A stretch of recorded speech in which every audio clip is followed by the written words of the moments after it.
Thank you all for being with me today. We're going to roll out in the next little while an unbelievable operation. This operation was only possible because of remarkable work by a lot of professionals. I'm excited today. As you can see, a lot of people fooled around and found out. And I want to start for just a couple of minutes and go down the list because this is very important.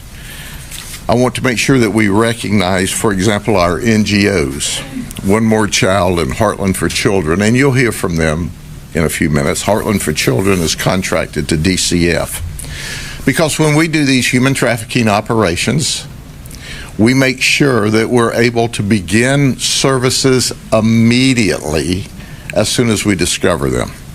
So we couldn't do these at the quality and the level we do without them.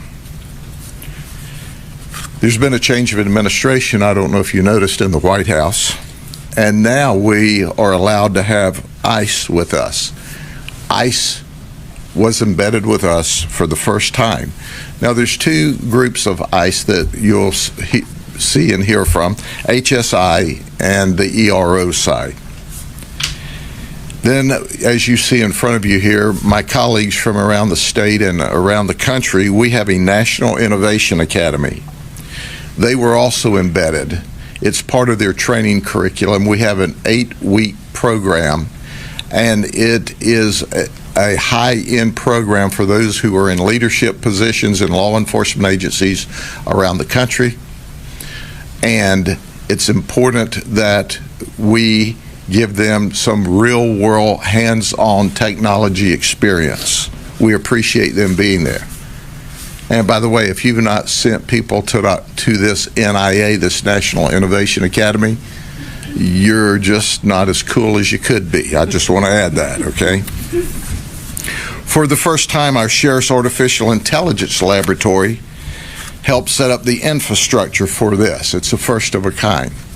For those of you who are local, know that we spoke about artificial intelligence and starting the cell unit not so long ago. And I do want to add, we partner with the Polytechnic. They give out 3 major awards, and we are excited that our students assigned to us as a capstone course embedded in our cell unit won 2 of the 3 top awards. The other one was won by NASA, so I thought they were in pretty good company with that. Chris Hansen from True Blue was with us on our Predator side of the operation, and I'll talk more about that.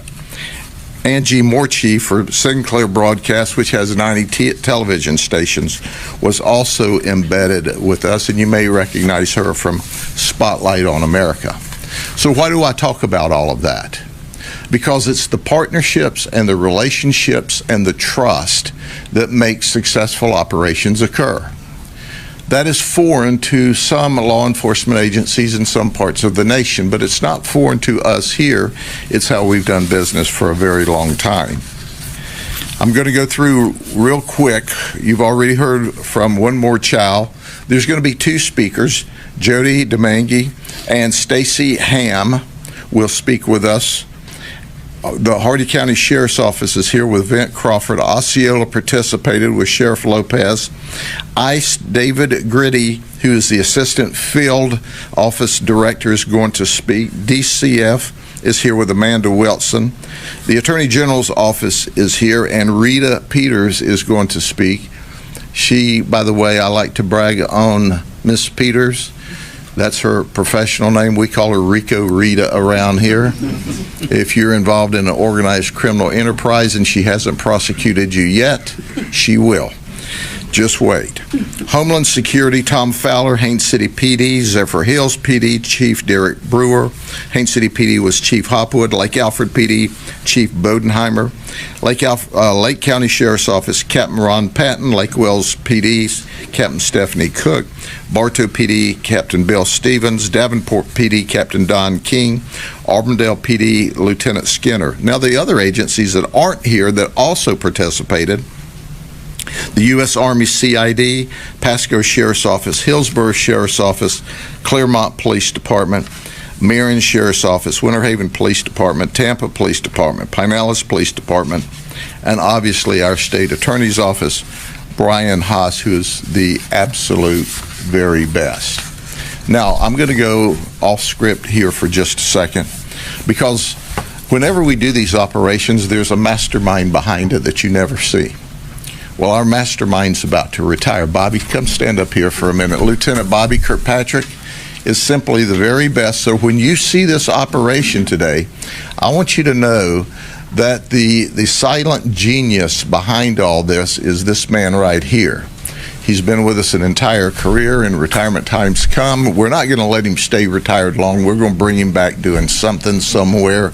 But I want you to see all of this magic and know that it doesn't just happen. He coordinated it all, from those that made the undercover operations to all of the infrastructure, except for the posters and stuff. And the magic of this room today, obviously, is Director Scott Wilder. Bobby, thank you for your crew. Thank you, Sheriff. I'm very humble. You're the best, okay? Thank you, sir. All right.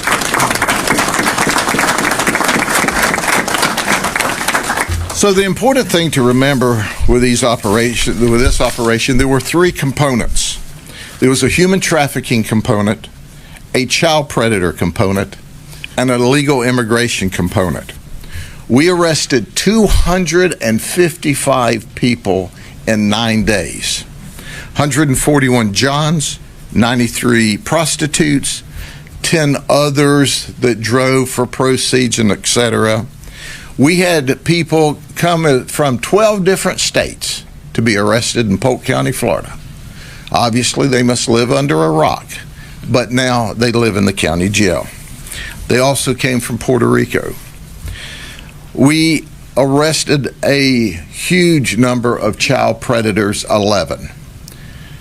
What's important about this is arresting child predators is very difficult. It takes a talented group of folks. You're going to hear more about these child predators because they're the most despicable.